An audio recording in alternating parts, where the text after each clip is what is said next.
Okay, open up your text and we will start in on the social responsibility and accountability of business chapter, page 297 in my text.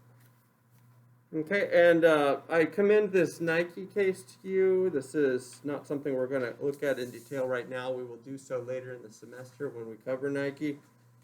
But for now, the point of the case is, are there corporate social responsibilities, and to what extent do they exist? Do they extend to other countries in which corporations obtain their supplies, and not just the home country in which corporations are domiciled? Okay, one quick comment while I'm thinking of it. Everybody take your cell phones and put your cell phones out in front of you on the table, face down. Okay, let's just get into good habits at the start of the semester. Okay, no touching your cell phone during the class, please. No texting. No surfing. I too am a sufferer from cell phone addiction. I understand. Let's just try together to go through withdrawal for about an hour while we focus on materials in class. Okay? All right. And in particular now, if you'll turn to page 302, and I want to talk a little bit about the topic of corporate moral agency. We're going to focus on two things in this chapter. One is the topic of corporate moral agency.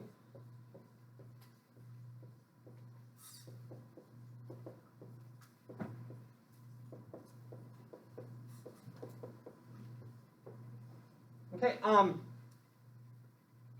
did you guys know, some of you do know this, but did you guys know that corporations, legally speaking, in the United States are considered to be persons, just like you and I are? Okay, why might that be the case? Why are they considered persons? What might be some reasons for that? They make decisions, so they engage in agency, just like you and I as individual persons have agency. Okay, why else?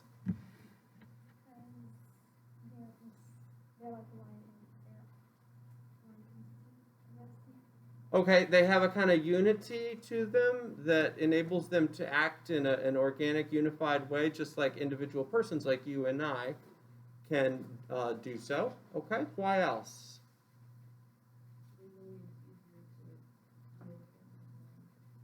Very much so, and that's probably the chief reason, actually, is the legal reason. Okay, when you are litigating, it is easier to litigate against a person or a corporation that is identified as a person than it is to try to litigate against a collection of different persons. Okay, and that also shields those individuals who work for corporations from personal liability in circumstances where maybe products have failed and are damaging customers or some other liability is occurring. Okay, so it provides individual participants in companies or corporations with personal liability protection. There are two schools of thought when it comes to the topic of corporate moral agency. One school of thought might be called the aggregate of individuals school, and the other might just be called the organic group school.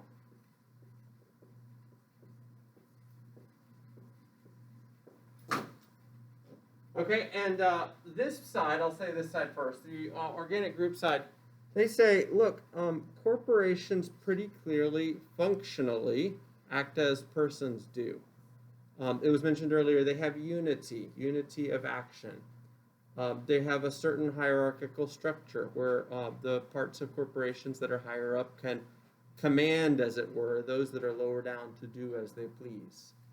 Okay, and when they act in business, they do so in a manner that exhibits intentionality and agency.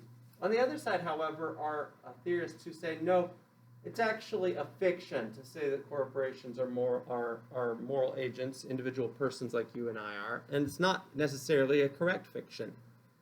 Really, what corporations are is just aggregates of individuals. Okay, there are obviously lots of different opinions that people within corporations have, And sometimes corporations end up doing things that a certain percentage, maybe a large percentage of their participants happen to disagree with.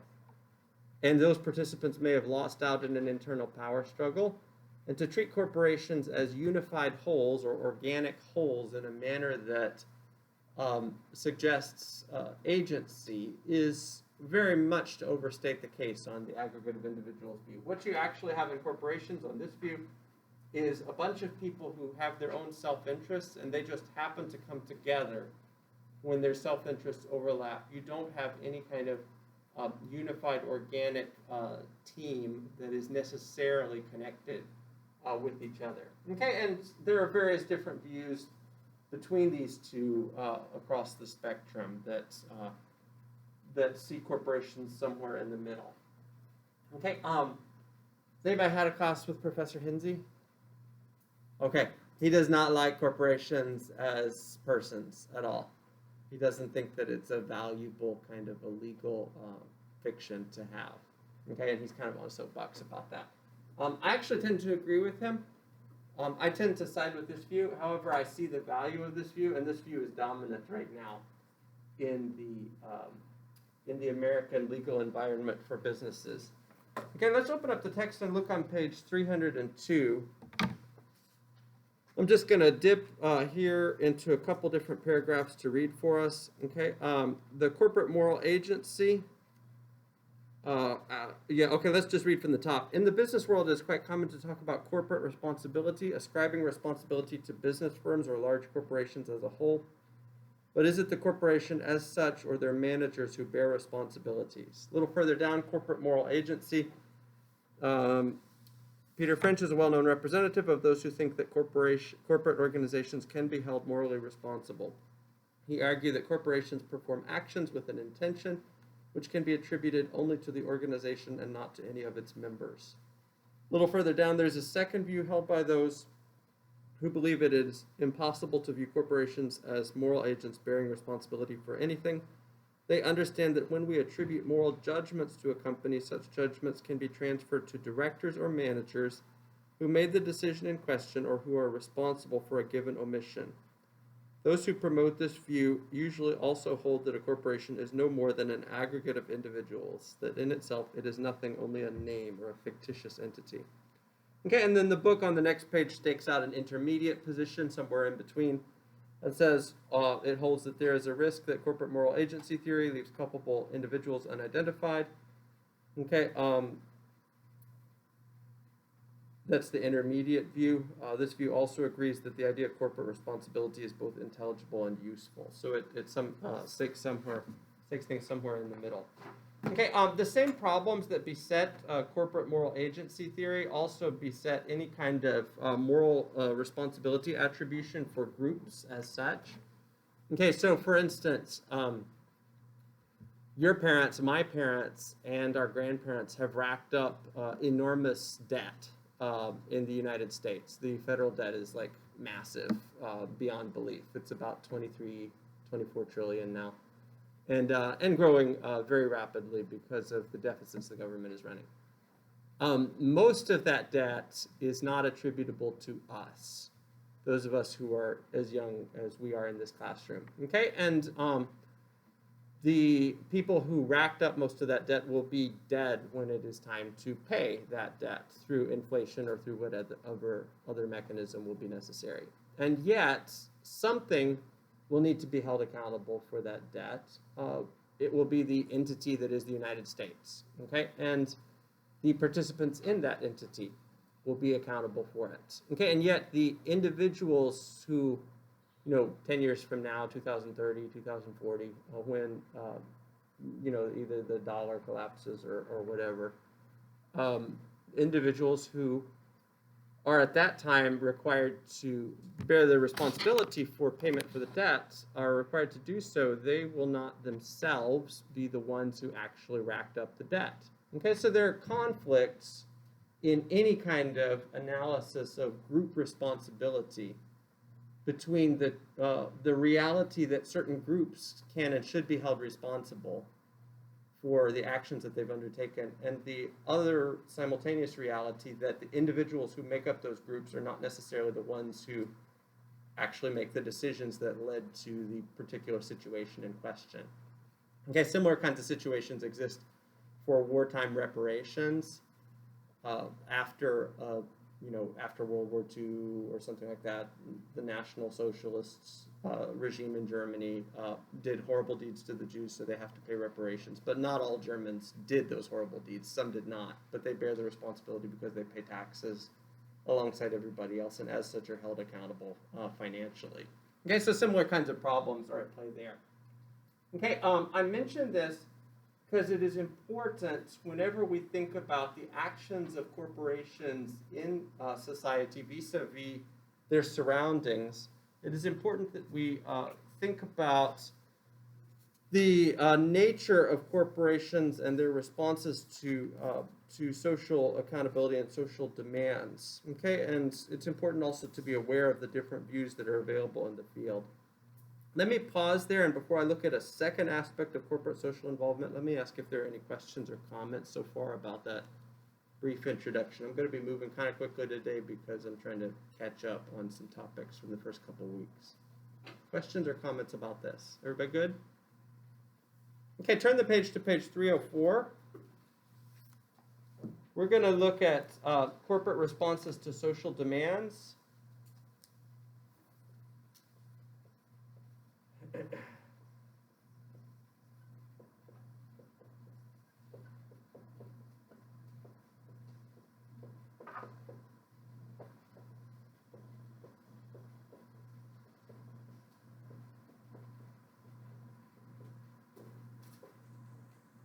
Okay, we've looked now at a couple of different views of the purpose of businesses so far. Okay, we looked last week in the Zoom call at the shareholder perspective, which is espoused by Milton Friedman, the famous economist, who said that the purpose of business is to do what the owners desire.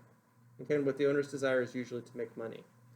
And then on Monday's class, and I hope you guys check out the video, we looked more extensively at the stakeholder view. And the stakeholder view holds that the purpose of business is to benefit the stakeholders. And there are a variety of different stakeholders, including the shareholders, the owners, but also including a number of other different stakeholders.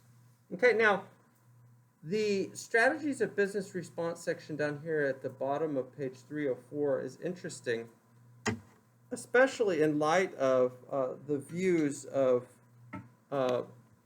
Friedman and stakeholder theorists. Okay, so look down at the bottom of page 304, and there are 4 different strategies that are listed here in the text.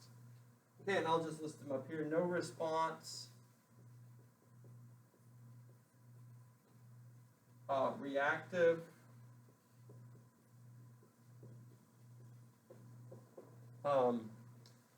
interactive, and then proactive.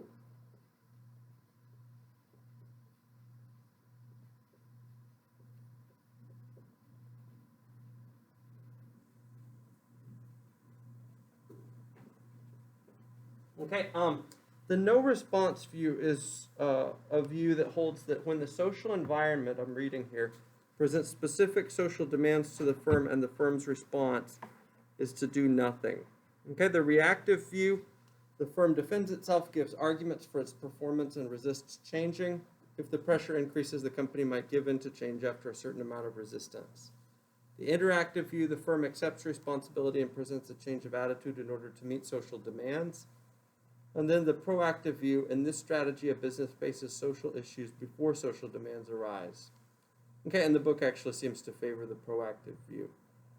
Of these 4 views, which do you think that Milton Friedman and advocates of the shareholder view of the purpose of business would advocate? No response or reactive, that's correct, yes. Okay, on their view, the stance of business towards social issues ought to be not to try to be an activist organization or to try to take some sort of a proactive response to take the lead on social change or something. Instead, the stance of the business ought to be to do as little as possible to undermine the purpose of the business, which is to make money for the owners. And that usually means no response or reactive. Okay, and in fact, actually in American business at least, most of the time, what you're going to see is businesses not out in front on certain social issues, but rather bringing up the rear on certain social issues. They tend not to try to lead the charge when it comes to some sort of societal change agenda. They tend actually to wait and see who's going to win and then follow and alter their corporate practices accordingly. Why do they do that? Just if someone could articulate why that's what the majority tends to do. Yeah, it's easier and cheaper. You win favor, yeah. You don't upset a customer base. If a particular social issue is favored by 30% of the population, but 70% is opposed to it, if you side with the 30%, you're going to alienate a lot of people who are your customers. Most business persons at least think it's best to wait and see which way the wind is going to blow, siding with the majority so that the customer base that you have can be as large as possible. Now, that's not true for all businesses. Some businesses are very much activist organizations. Maybe they have been able to carve out a niche with a particular customer base where it doesn't actually hurt their particular customer base for them to take social stances. Maybe their customer base is primarily made up of the 30%, and so they don't actually lose any customers for taking a social stance. But the majority of businesses tend to side with Friedman's view, the shareholder view, and take either no response or a reactive response to social issues. Okay, I thought we could take a look at a couple of case studies here to illustrate this point so that we can understand precisely what the strengths and weaknesses are of these different strategies of business response. Okay, and we're going to look at two case studies in the next few minutes. These case studies are Target and Chick-fil-A. Two companies, both of which are not known for their reticence about social issues, both of which tend to have reputations for being, for taking social stances.